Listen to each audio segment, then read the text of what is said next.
Hi, this is Michael Apple for BizNews.com. My guest is Siviwe Gwarube. She's the Deputy Chief Whip of the Democratic Alliance. Your party, Ms. Gwarube, together with 9 other political parties, has met to ensure, quote, convergence so that parliamentary processes are used optimally to hold the President and the Executive to account.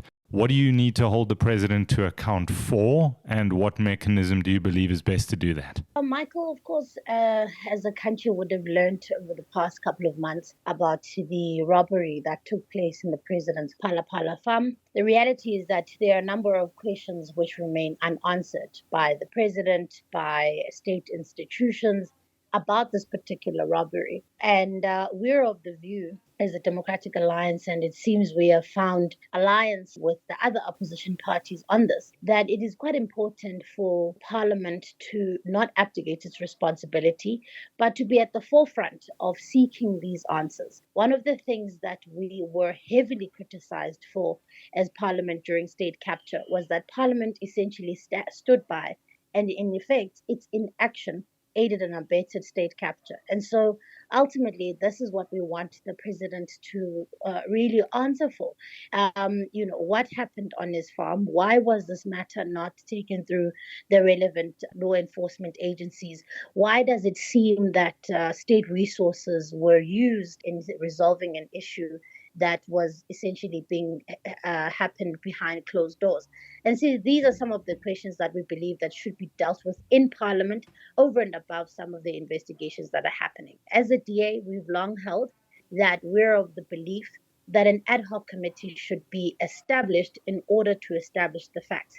Now, if we are to delineate what an ad hoc committee would do versus what the Section 89 inquiry that the ATM has moved for, an ad hoc committee would essentially be a multi-party committee that would have the powers to subpoena various people, subpoena government ministers, subpoena law enforcement agencies, and essentially ask the relevant questions that we need answered. And while, yes, ultimately the matter will go in form of a report to Parliament as the House and will be voted on, ultimately we believe and still do that it will give, at least it will shine light in what we believe has happened on the Phala Phala farm. However, of course, the ATM has written to the Speaker asking for a Section 89 inquiry. Now, how that is different from an ad hoc committee? A Section 89 inquiry gives effect to Section 89 of the Constitution, which essentially talks about the impeachment of a president. And up until a couple of years ago, there wasn't rules in Parliament which gave effect to this. We have now since rectified this, and now the rules of Parliament say that the Speaker ought to put together an independent panel of 3 that will look at what the evidence that has been submitted to it is and make a determination whether in fact there is prima facie evidence for Parliament to institute impeachment proceedings. And then an impeachment committee will then be put together. So those are the key differences. And of course, while we are aligned as the opposition parties about the fact that there needs to be accountability and that Parliament needs to play its role, of course, we differ on some of the strategies on how best to do that. Now, it's my understanding that the Joint Standing Committee on Intelligence will be investigating specific allegations regarding the Phala Phala theft matter.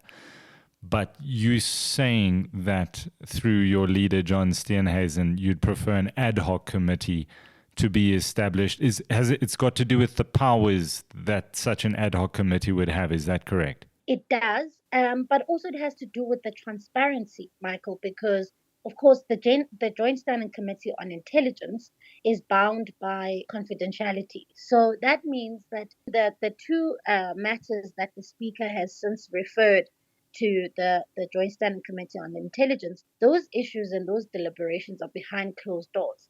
Even some of our members who are in the DA caucus are not allowed by law to discuss the findings or the deliberations with their colleagues.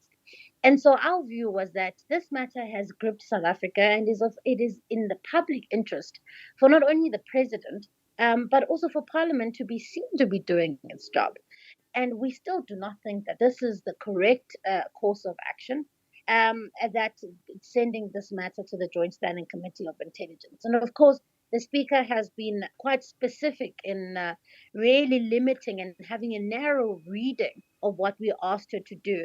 And she's essentially said, because some of the allegations pertain to the Deputy State Security Minister, Zizi Kodwa, that's what the Joint Standing Committee on Intelligence must look at in particular. But of course, Michael, as you know, there's a multi-layer of questions that need to be answered.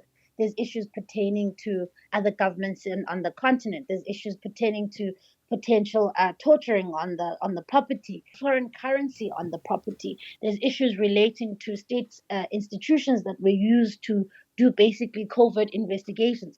It is not just this which needs investigation. And so we've seen that the Speaker has done so. But of course, and we will participate in this process with our members on the committee, but we are still of the view that this is not the correct course of action. Yeah, I suppose the concern would be the Joint Standing Committee on Intelligence. It's a way to look busy without having to disclose exactly what is going on. Now, the issue around Zizi Kodwa as the deputy minister, that also, I noted the wording of the Joint Standing Committee, or the Speaker's wording. It said they were investigating specific allegations regarding the Phala Phala matter. That, in a sense, as I understand it, could shield the president from scrutiny if they are looking at all the other players. Because in her letter, she says, I believe that two specific allegations in particular warrant the consideration by the Joint Standing Committee of Intelligence. And then she names the issue around the Crime Intelligence Fund, which was used to finance undercover operations. And then she specifically states the role of the Deputy Minister, Zizi Kodwa. Now, the thing is about this, Michael, is that in Parliament, while every other minister has a portfolio committee which overlooks the work of that particular department, the presidency does not. And this is something that as the DA, as official opposition, we've long pushed for, to say it's absolutely crucial that the presidency itself has a portfolio committee that looks at the work of the president, that looks at the work of the presidency. And in the absence of that, it means that matters pertaining to the president are then, a little bit lost as to which portfolio committee would particularly look at it. That's why we were of the view that because this is a multi-layered, multi-departmental, multifaceted scandal, in a sense, this requires an ad hoc committee which will have a lifetime, a specific project time, which will report to the House. And whatever the findings of that ad hoc committee will be, then they could form the basis of either a motion of no confidence or impeachment proceedings. That is how we had seen it. And also we had relied on the precedents that we had seen back, as you will remember, during the Nkandla scandal. That is how Parliament dealt with the matter, where they had the public protector's report, and it was on the basis of that report that an ad hoc committee was established to essentially tease out what are some of the things that came out of the Nkandla report. But of course, Michael, we can't throw the baby out with the bathwater. It's important that we play with the cards that we are dealt. We will be participating in the Section 89 inquiry, and we will be submitting our nomination for the panel, and we will be participating and looking at that process very clearly. And we've said to the opposition parties, while we differ on the strategies, a strong opposition is good for democracy. A united opposition on particular matters that pertain to the functioning of Parliament is good for democracy. So we will work together in the sense that we will be able to say we'll support the functioning of the Section 89 committee. And of course, our members will participate in the Joint Standing Committee on Intelligence. But we still are of the belief that a lot more needs to be done in this instance. So just for clarity's sake, the Section 89 committee, that is a panel of 3 people, independent names are put forward by political parties. Those 3 individuals are chosen. They then listen to evidence or testimony that is brought before them regarding the Phala Phala matter and the president's conduct in particular, and law enforcement and intelligence. And then they make a decision regarding whether or not impeachment or a motion of no confidence is warranted. Is that correct? Whether or not impeachment proceedings can ensue, because a motion of no confidence is a different section of the Constitution, which is Section 102, and that has then, and of course you can move that. Anyone can move that motion in the House. But this one is very interesting with the impeachment, because an impeachment has far more significant consequences, in that a president would be stripped of all his benefits, and it requires a higher threshold of proof, which the proof being a violation of the Constitution or a violation of laws, or gross misconduct. And so that's what that panel, as you've stated, will be looking at. Is there prima facie evidence that suggests that there has been a violation of the law? And once they come up with their finding, they will then hand that over to the Speaker, and the Speaker can then constitute an impeachment committee. And it would be the first time that would happen if we would get to that point. As I said, until a couple of years ago, Parliament did not have the rules in place to deal with the Section 89 inquiry. Has the Speaker responded to that ATM request for the establishment of this Section 89 committee? And do we have a timeline on it? Yes. So she has indicated to the ATM that she has granted the establishment of the independent panel. So that's where we are in the process as yet. And so she has given political parties until the 1st of September to submit their nominations. We assume that perhaps in a week or two after that, she will then constitute the panel. And of course, it's also important to note that it's an independent panel. I mean, I think all political parties would perhaps try and nominate people who perhaps have a legal background or retired judges and the like, as the rules indicate that retired judges can take part in this. Because, of course, you want people who are going to be as impartial as possible, because that process lives or dies by those three people. Should the panel decide that, in fact, there's no prima facie evidence to continue with this impeachment proceedings, that then process halts there. So it's quite important that one pays attention to that panel and the work of that panel. All right, so looking into the crystal ball, the Section 89 committee is established. It finds that there's prima facie grounds warranting an impeachment process. You then take that motion to the National Assembly, to Parliament. It requires a 50+1 to pass. Is that correct? Yeah, so the impeachment process requires a 2/3 majority. Again, it's a much higher threshold, for instance, than a motion of no confidence, whereas a motion of no confidence requires a 50+1 majority. But I mean, at that point, if one looks at it in a more substantive, I suppose, in a qualitative analysis, if your president has gone through an impeachment committee, I think at that point it's going to be very, very difficult for the House to vote differently once an impeachment committee has found that there has been, a gross violation of the law.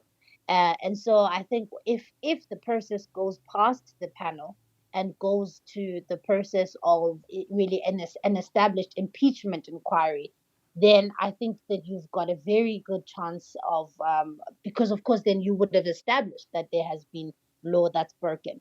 And in order for you to impeach a president, you simply need to prove that a law has been broken, because of course he's the number one citizen. And if he breaks the law, I think any political party, including the government party, would have difficulty defending a president that has broken the law publicly. But of course, one never knows. Though those are the key differences you see with the two separate processes.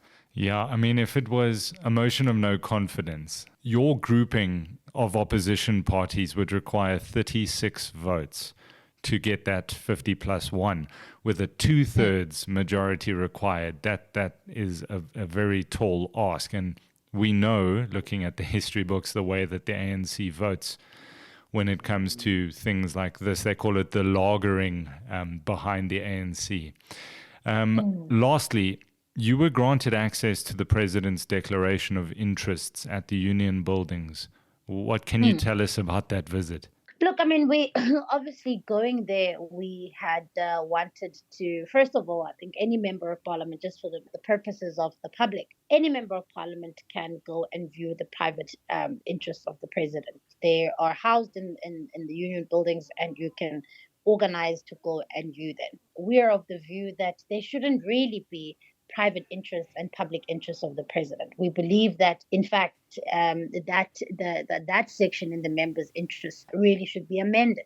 That the president, his cabinet, his or her cabinet, should be able to declare all interests quite publicly in the interest of transparency. But nonetheless, we went and to see there. But of course, there were a number of companies that we saw that the president is a board member of.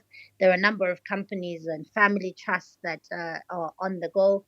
And of course, it's very difficult because you would probably have to go and take some of those companies and company names and trusts to go and look into them, because I suppose you're not going to find Phala Phala farm, game trading $4 million. So that then was the information that we managed to gather. And we are obviously looking deeply into some of those trusts and some of those companies, because we do believe that, especially when one looks at the trend over the years, we do believe that some of these things are probably under some of these trusts and some of these companies that are listed in his private declarations. And so that's something that we are also currently working on. Very lastly, Ms. Gwarube, News 24 had an exclusive, and they said that in the president's response to the public protector, allegedly the quantum of money that was stolen was 600,000 US, not the 4 million US as stated by Arthur Fraser, and that the money was stacked in a closet, not in the couch. Do you think this makes any difference to the allegations? Not at all. I mean, I think, Michael, what we've seen here, I think the quantum of the money is now neither here nor there. I think that enough time has passed now that allowed the president to play open cards. There are a number of allegations that the president is now facing, including the use or the abuse of state resources to basically do undercover operations on his farm. And that if that is not abuse of power, then I don't know what is. So regardless of whether, it was a few $100s or whatever the case may be, I think there's still a lot that the president needs to answer for. And more than anything, I think it's just quite important for people to understand that regardless of whether you're the president or anyone else, that the law must apply equally to all. And so this is not about whether we like the president or dislike the president, or whether we're engaged in the factional battles of his organization. For us, ours is really in pursuit of saying that you've got to be held accountable. You picked up your hand and you said you wanted to lead. And so that comes with essentially playing open cards and adhering to the law. Siviwe Gwarube, Deputy Chief Whip of the DA, thank you for your time. Thank you very much.